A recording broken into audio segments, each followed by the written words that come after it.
Am I an AH if I tell my wedding planner friend what her assistant did at my wedding?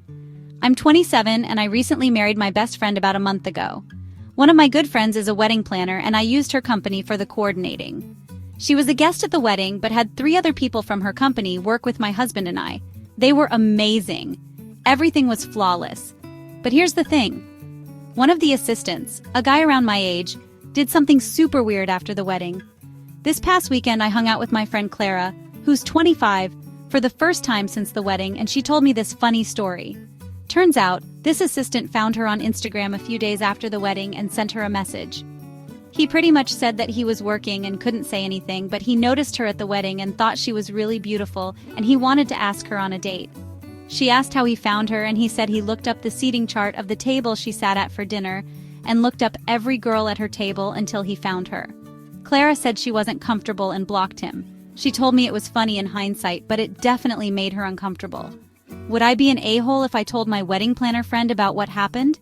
She will most likely report him to the head of the company and he will probably get in trouble or even fired. It just doesn't sit right that we paid a guy to do a job and he ended up stalking and DMing my friend. What do you think I should do? Story 2. Am I the AH for not being friendly with my partner's daughters now that they've warmed up to me? I'm 42, dating Tim 59, a widower. He's in banking. I'm a bartender. I know what it looks like. His 2 daughters thought the same thing, but he's broke as a joke and I've got a trust fund, so actually no. He's broke because his late wife got cancer 3 times. He ran up 6 credit cards, second mortgage on the house, cashed out his retirement, everything and anything to get her the treatment she needed and then to get treatment enough to see both daughters married. His daughters live 6 hours drive away from us. We drove to them for Christmas last year and the year before. They ignored me, dragged Tim away when he tried to include me, and prevented their husbands from making even small talk with me by talking over me. Year 1, Tim chastised them. They apologized to him, not me. They blamed the pain of seeing their dad with a woman who wasn't their mom. Year 2, they did it again. This year, I told Tim not again. He could go. I would never ask him not to see his daughters for Christmas, but I'll stay here. Tim didn't love the idea because me going with him means we can share the responsibility of driving when his back starts to bother him. He hates to fly. His 2010 death trap is starting to go anyway, so I leased him a comfy luxury ride. My brother has a dealership. He called the girls, super excited that he'd be able to see them more often without having to worry about his back. They then blew up and accused him of spending their mother's money on a house and car to impress some bimbo bartender and didn't offer them a dime for their weddings.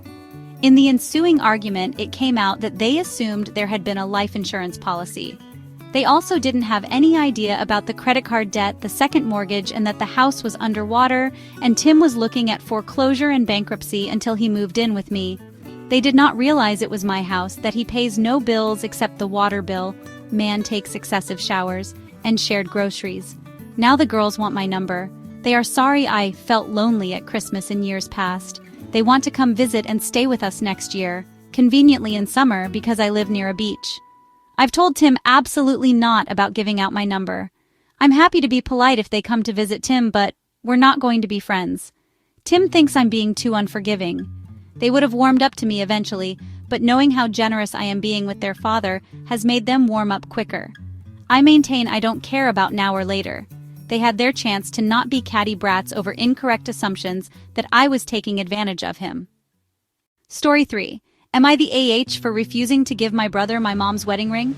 My brother and I are the only siblings in my family, so when my mother was terminal with cancer, she sat us both down to give us each some jewelry that meant something to her.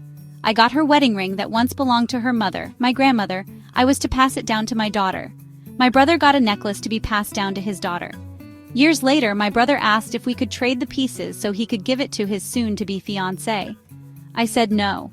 Mom would want me to hold on to it for when my daughter gets married. After going back and forth with him, he made the choice to stop communication with me. He is getting married and did not invite me to his wedding.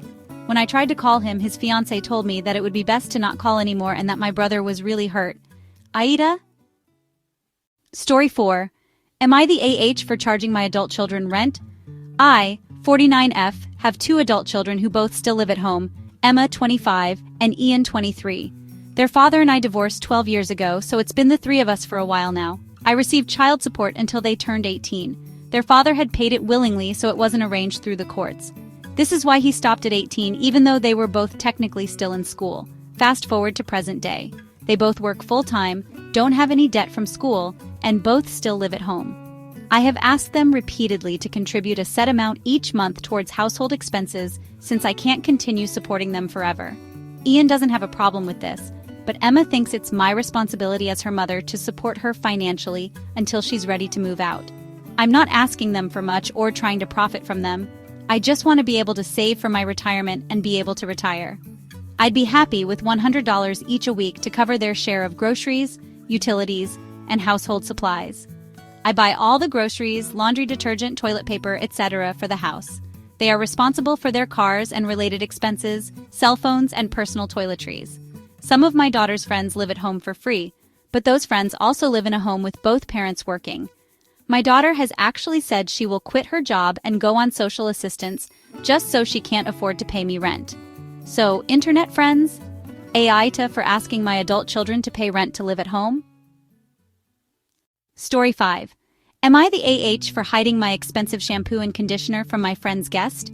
I, 28F, share an apartment with my friend, 34M.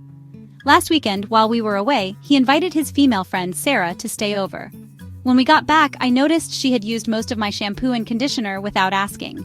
I had splurged on these expensive products to treat myself. I also make a lot less money than my friend.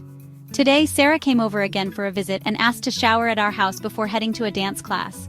However, I had taken my expensive products to my room this time, leaving only my friend's basic shampoo out for her to use.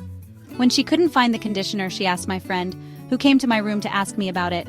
I told him that she's his guest, and it's not my responsibility to provide spa products for her. My friend got mad and thinks I'm rude and petty. AITA here?